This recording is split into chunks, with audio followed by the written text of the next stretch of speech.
Have you ever wondered after an evangelistic meeting, where did the new believers go? Well, so did our guest. Pastor Paulasir Abraham will share his passion for nurturing members and keeping them. Stay tuned. You're watching Ministry in Motion, where we share best practices for your ministry in the 21st century.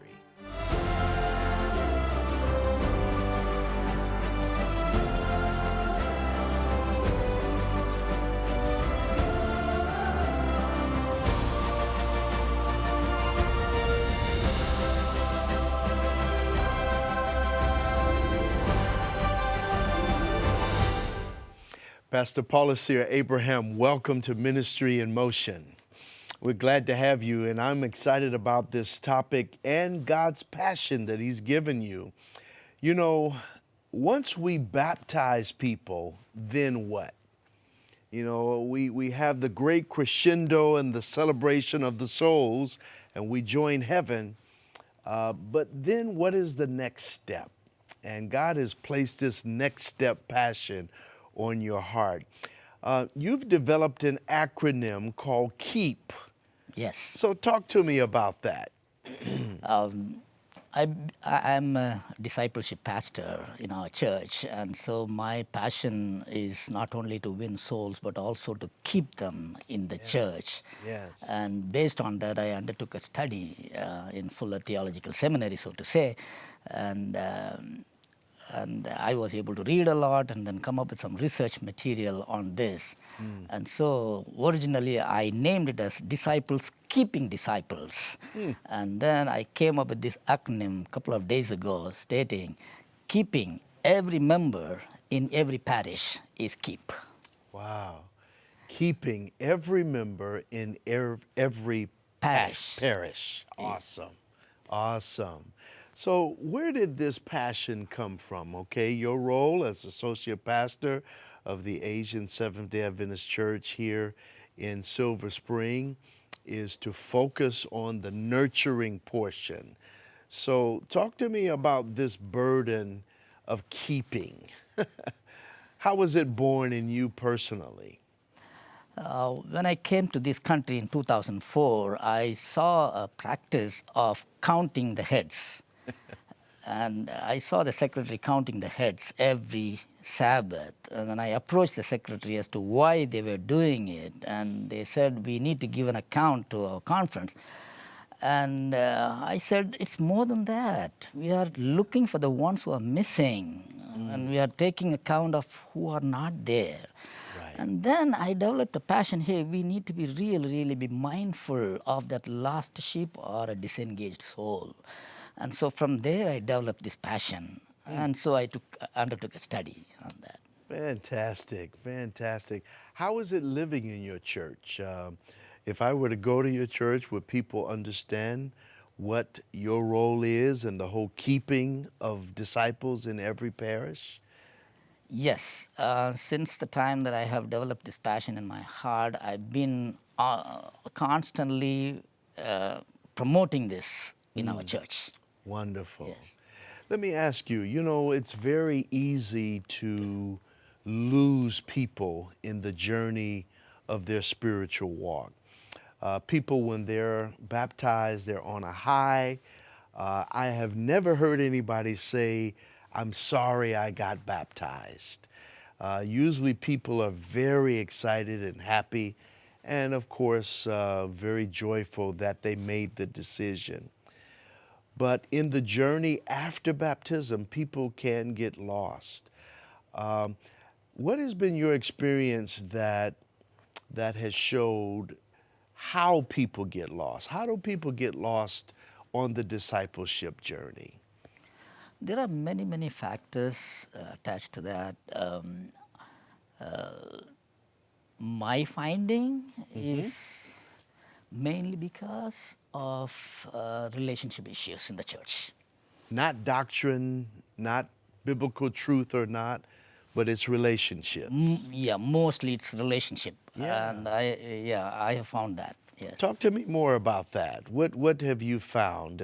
Is it conflict? Is it not having friends? What have you experienced? When we talk to the engaged, they would say, I am here because of my family and friends. Mm-hmm. And if we talk to the disengaged, they would say, I didn't find a friend or a family member worshiping with me in the church, so I got disengaged. Yeah. But there is other side also. Even due to family disputes, some people may not come to that particular church. And just because some people do not find their friends there, they don't come there. So there is a positive side and a negative side. But if we put everything together, it's built on relationship. You know, that's huge. I just conducted a reaping series recently, and the people that were baptized, I actually recorded them and asked them why.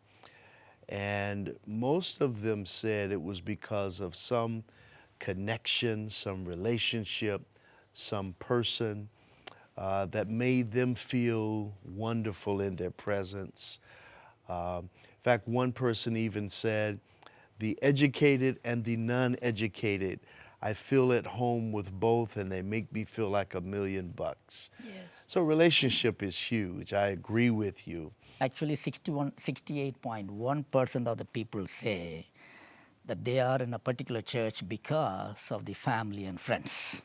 And in my field research in Washington, D.C. metro area, I interviewed both engaged as well as disengaged. 78% of them said they are in the church because of their family and friends. So the argument that I place for keep is if we make everyone in the church family and friends, the 80% retention is a possibility. Yes. And my vision is 80% retention in all our church across the globe. And I feel it is possible if we make everyone in the church family and friends, regardless of that kinsman relationship. Okay. Because in each church, there is diversity. You know, different families come, different language groups come, different ethnic groups come, different groups of friends are there, different language groups are there. There are groups everywhere. But if we make all these groups and all people come together as one family, and if everybody call others as friends, if we can make that happen, Yes. they are not going to leave the church. They are going to be here because 78% of them said they are in the church because of family and friends. That's And that's the punchline, actually. Yes, yes. You call that a bright spot. Yes, yes. Any more about that? What would you say about that being a bright spot? We see this as a huge challenge in our churches. In the recently concluded nurture, retention and reclamation summit, it was reported 40% of our people have left the church. Yeah. The Lord has brought 39 million people into the church since 1965. But out of 39 million, 15 million have left. Wow. It's not only they have left, they are leaving constantly. It is not only with the Seventh-day Adventists, it's all over the globe. Yes. It's a challenge. It's a Christianity. huge challenge. Yes. Oftentimes, we think for such huge challenge, we need to have a huge solution. But I say, no, we don't need to have huge solution. We need to have simple solutions, which can be doable and which can bring results. And so I find the bright spot in our church is family and friends relationship. Yeah. We need to build on that relationship so that this huge challenge can be tackled. That's my argument. Well, I think it's an argument to be won because there is fruit that shows the people stay because they are connected to someone else. You have some thoughts too about knowing people's names. Nurture pastor, you want to know people by their name and have people sharing their stories. Why is that important? It is important because that will bring people close to each other. So let me fall back a little bit. Sure. I said family and friends, and all should connect themselves as family and friends. Yes. The big question is, how can we make that happen? Right. So the number one is make everyone know each other. Okay. Why I say that is because in a church, people don't know each other. No. They come, they worship, and they go, and they don't know each other. And Yes. so we have to make them know each other. And I have a small formula there for that. When we come together for a social gathering or even a religious gathering, we usually sit with our family and friends. That's true. We are grouping ourselves together. We need to make this group mix and mingle. And so what I do is, I did that in my church. When we came together for a potluck, I told the coordinator to put the name of the month on the different tables. And then when they came in, we made the announcement, hey, all those who were born in January, please come and sit in this table. All those who were born in February, please come and sit in this table. And so they came out of their group, Right. they mingled, and they began to sit around the table and began to talk. And the next month, what we do is, those who were born from date 1 to 5, please come and sit in this table. 6 to 10, come and sit in this table, regardless of the month. Sure. And so the next month, they again mix themselves together. This is how they come to know each other. That is one piece. Yes. The second thing is, we do not know the name of each other. True. We greet at the door and we say, hello, happy Sabbath, and that's it.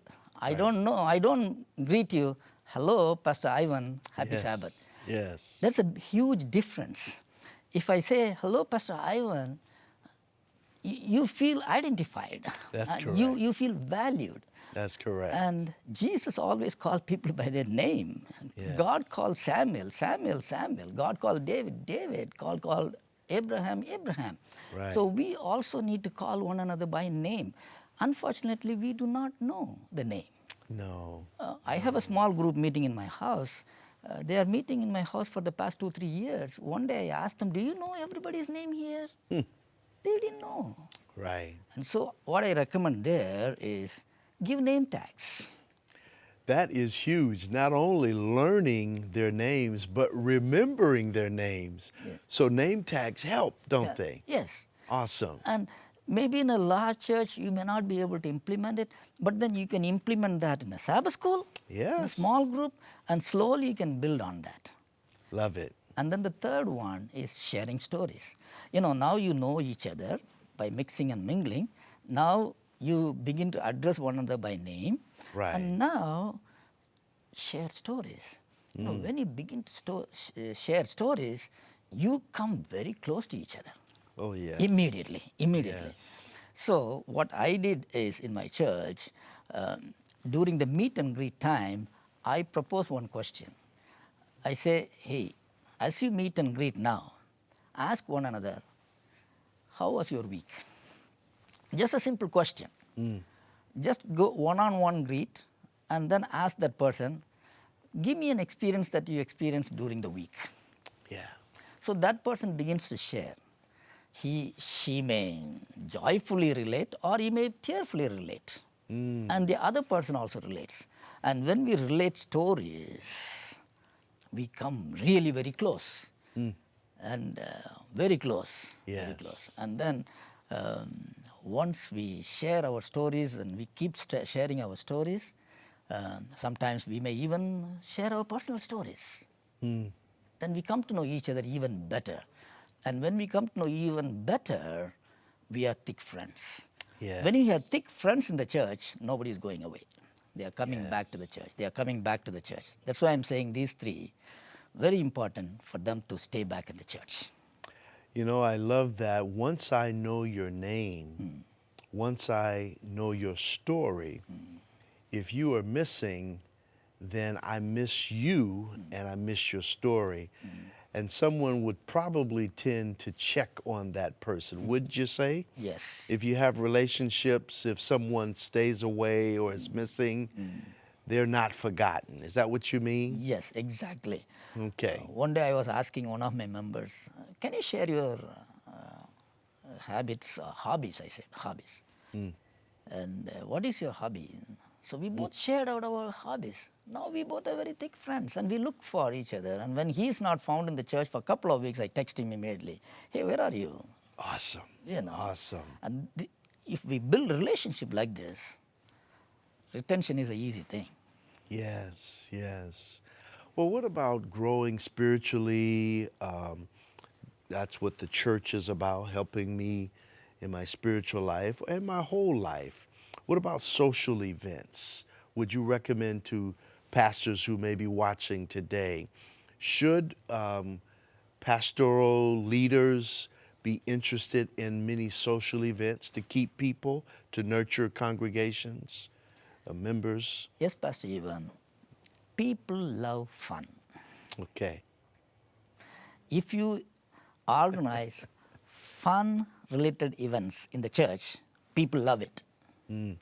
We often think of only spiritual side. Right. We neglect the social side. Yes. But people love fun. So I was interviewing one of the young adults who is a disengaged person. Okay. And of course, I didn't tell her why you were disengaged or anything. Right. But then I was interviewing her, and she said, I don't come to a church because I don't find many fun activities. And she said, if you organize a bus trip to New York, I will be the first one to be there. This is how we bring the disengaged engaged. Find out what their needs are, what their desires are. Desires are. Ah, And if they are talented with something, we can bring them in a social event and make them perform. sure, This disengaged will get connected sure, back into the church. sure. Yeah. So spiritual socialization, I call that. Spiritual socialization. Yeah, that's what I call I love spiritual that. socialization. Yes. And some people won't want to come to church because of various things that has happened in their life. The best platform for them to come in is small groups. Okay. Why? Why is that the best? They are more comfortable with a small group than a large group. Okay. Because of some shame, certain things that have happened in their life, they don't want to face people. Sure. But still they are our members. Right. And we need to provide them spiritual manna. The best platform that I have found is small group. They are more comfortable to come to a small group than to a larger group. That's true. Yeah, I know one young girl who did something wrong. She wouldn't come to church, but then I told the mother, please bring her to the small group. She was comfortable to come. So each church must promote small groups. Sure. Then we can bring not only the engaged, but also the disengaged in. You know, Pastor Abraham, I am grateful for your passion in this area of nurturing, of keeping those that the Lord has given. What would you say to a pastor who may be watching or a ministry leader who doesn't feel that visitation is important?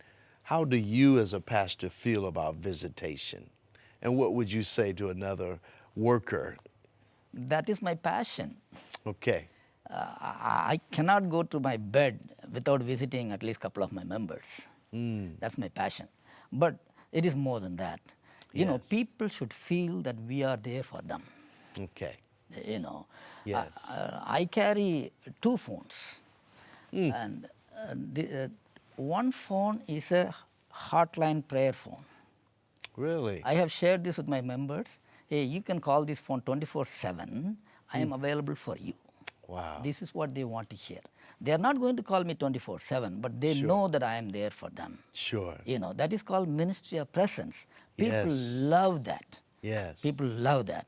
And so, actually, the pastors are the first responders for anything. Correct. So we should be available, and when we visit them, they love it. And not only when they are on the sick bed, but also other ordinary times. That builds relationship between the pastor and the members. Yeah. And if they don't come to church, they will know the pastor is going to come. And so they will come to church.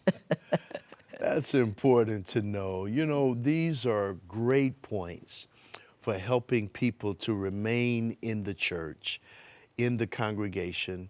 Would you say, as we wrap up our broadcast today, that reaching young people or young adults is any different than reaching seniors or older adults? Or would you say that these principles can apply to any age group? The principles that I am presenting here are applying to any age group. For example, I need to touch on one piece before we Okay. conclude. We need to spiritually grow our church Okay. for engagement. What I do in my church is, hey, we all will read one book of the Bible together per month. Hey, I will read 3 chapters, 4 chapters, 5 chapters per day. That's a different thing. But I'm going to Yes. read with you one full book throughout the month. So Got we all will read together. And they all are reading together. Awesome. And then I say, we all will pray together in the church. It's not only the ministry leader goes and leads out in prayer. Yes. But once in a while, we must give opportunities for all the members to pray right within the sanctuary. Maybe in twos or silent prayer, then they love that. Yes. So these kind of spiritual upliftment applies to all age group. Young people love it, older people love it. And my take on that is, if we spiritually grow the church, everything else is taken care. Awesome. Awesome. Yeah. So we do that. I constantly text my members, spend at least an hour with the Lord every day.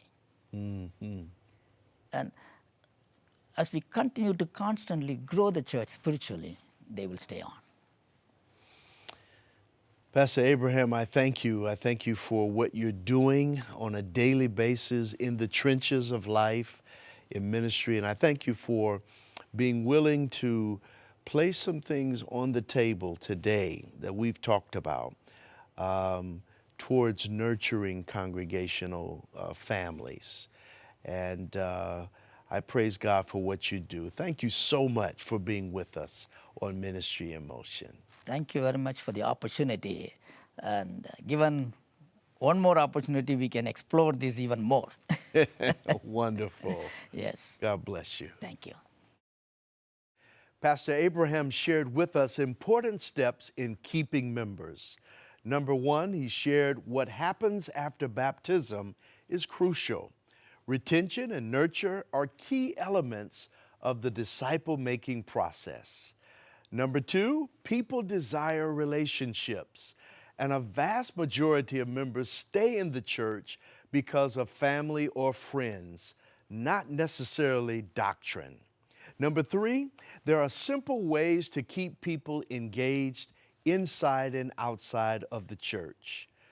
We must first create opportunities for people to mix and mingle with each other. Make it so that everyone can learn each other's names. Share personal stories. And then number four, he said, social events are key. People love to have fun. And yes, even these fun social events can have a spiritual dynamic. Number five, small groups are powerful, and they are ways in which we can integrate and reconnect the disengaged. Last, he shared, as a pastor, visitation is very important, and it makes the members feel cared for. Thank you for watching us on Ministry in Motion. Until next time, be of good courage, for the Lord is on your side.